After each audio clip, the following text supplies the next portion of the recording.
Vital Survival'da ezber oynamak, askerlerinizi boş yere harcamaktan başka bir işe yaramaz. 50-0-50 mi daha iyi yoksa 60-40 mı? Cevap veriyorum. Aslında hiçbiri. Çünkü bu oyunda mutlak güç yoktur. Mantığını çözmeniz gereken kusursuz bir av ve avcı döngüsü vardır. Bugün sizlere herkesin dilinde olan ama mantığını bir türlü oturtamadığınız o formasyon sistemini en baştan ve en anlaşılır haliyle açıklıyorum. İlk olarak oyunun en çok kafa karıştıran ama mantığını kavradığında çok basit olan dizilişine bakalım. 50-0-50. Yani ordumuzun yarısı piyade, diğer yarısı nişancı. Sıkı durun. Evet, hiç mızrakçı kullanmıyoruz. Yani mızrakçı olmadan olabilir mi? Nasıl yani Ela dediğinizi duyar gibiyim. Olur. Hem de harika olur. Diyelim ki Mia, Fili gibi mızraklı kahramanlar kullanıyorsunuz. Mızraklı askerleriniz yoksa bu kahramanların işte özellikleri boşa gidecek, hiçbir işe yaramıyor ki diyeceksiniz. Ama öyle değil.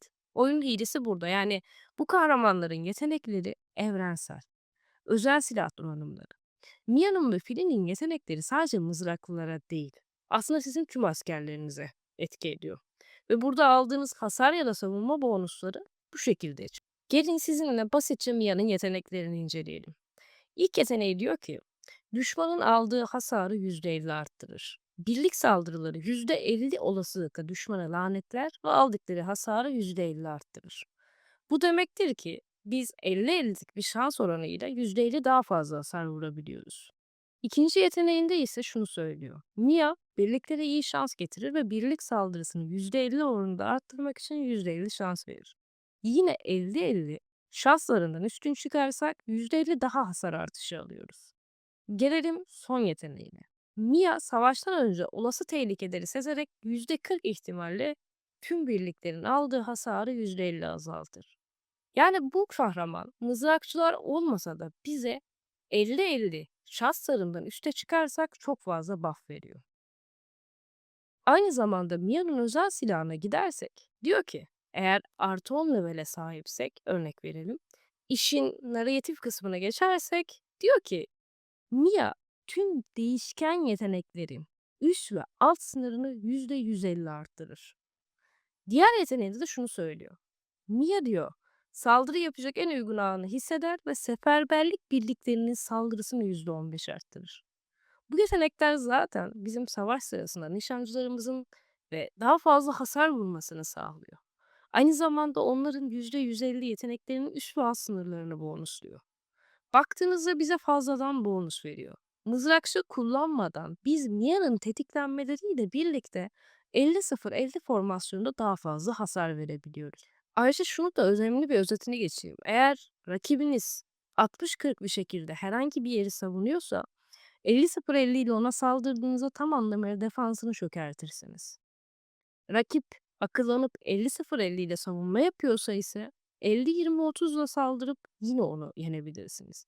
Aslında bu formasyonlar size şunu gösteriyor. Her formasyonun bir av ve avcı döngüsünde cevabı var. Ama biz bugün 50-0-50'den bahsediyoruz. Bu sadece bilgi olarak eklenmiş olsun. Diyelim ki buraya kadar söylediklerimi mantıklı buldunuz ve siz de artık 60-40 savunmaları yıkmak için 50-0-50 oynamaya karar verdiniz. Ama bunu sadece asker sayısını ayarlayarak yapamazsınız. Doğru kahramanları ve doğru donanımları kullanmalısınız. Gelin biraz daha detaylara inelim. Dediğimiz gibi 50-0-50, %50 piyade, %0 mızraklı ve %50 nişancı demektir. %1 bile olsa mızrakçı koymayın. Tamamen israf ve herhangi bir işe yaramayacak. Seferberlik yani rally açıyorsanız bu dizilişin kalbi kesinlikle Mia'dır. Mia olmadan az önce anlattığım gibi bu sistem çalışmaz. Ayrıca şunu da eklemek isterim. Savunmada ise Mia yerine Piri'yi kullanıyoruz. Piri'yi kullanmamıza da biraz detay vermek istiyorum. Sonuçta bu rehberi sıfırdan bilmeyenler için anlatıyoruz. Piri'nin yetenekleri de yine mızrakçılar olmadan çalışabilecek yeteneklerdir. Piri'nin tüm birlikler için %15 saldırı ve %10 savunmayı arttıran yeteneği var, ilk yeteneği. Daha sonrasında yine ikinci yeteneğine baktığımızda birliklerin saldırılarını %25 oranda %200 hasar verme şansı var. Yine 1/4'lik bir oranda şansımız yaver giderse bize %200 hasar şansı veriyor. Aynı zamanda üçüncü yeteneğine geldiğimizde Piri Aynı şekilde birliklerin odaklanmasını arttırarak tüm birliklerin aldığı hasarı %50 azaltmak için %40 şans sağlıyor diyor. Burada da aynı mantıkla çalışıyor. Bu şanslar etkilendiğinde ve çalıştığında formasyonda, savunmada güçlü olmamızı sağlıyor. Temel mantığı bu şekilde düşünebilirsiniz ve özel silahına geldiğimizde 2 ya da 4. seviye olması bu silahların, ki Free to Play oynadığımızdan bahsediyorum, aynı şekilde bu etkileri çalıştırıyor. Neymiş? Filinin özel silahının ilk yeteneği iyileştirme etkilerini maksimum levelde %70 arttırıyormuş. Bu da savunma sırasında askerlerimizin daha az yaralanmasını sağlıyor. Ya da ikinci yeteneğine bakalım.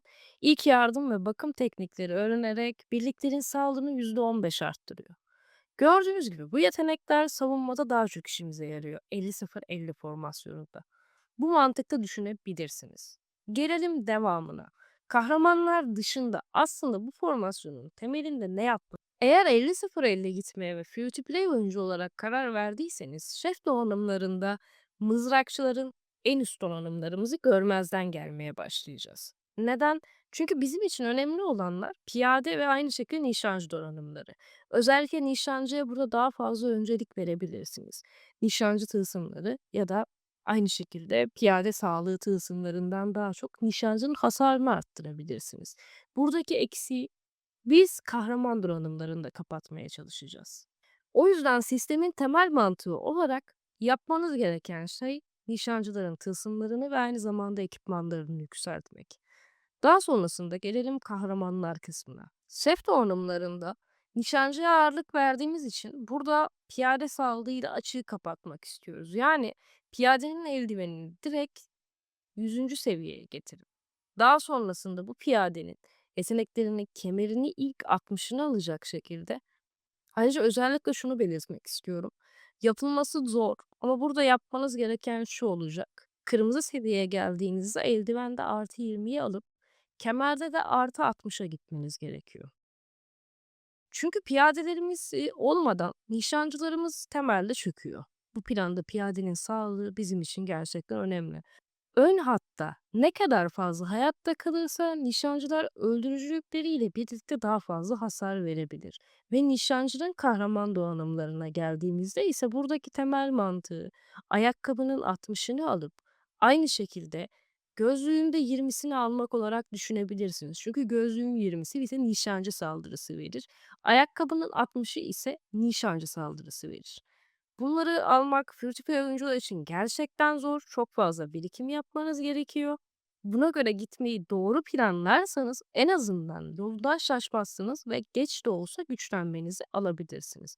Mızrakçı kısmına geldiğimizde ise mızrakçının donanımlarını açıkçası geliştirme konusunda öncelik vermiyoruz. Buradaki formasyonun özellikle free to play oyunculara avantaj sağladığı kısım şu. Mızrakçıyı daha fazla ignorlayıp 2 kahramana odaklandığınız ve kaynağı oraya yatırdığınız için sizi daha erken, tamam Ela bu mantıkta gittik ama petlerde ne yapacağız diyorsanız petlerde de mantık aynı.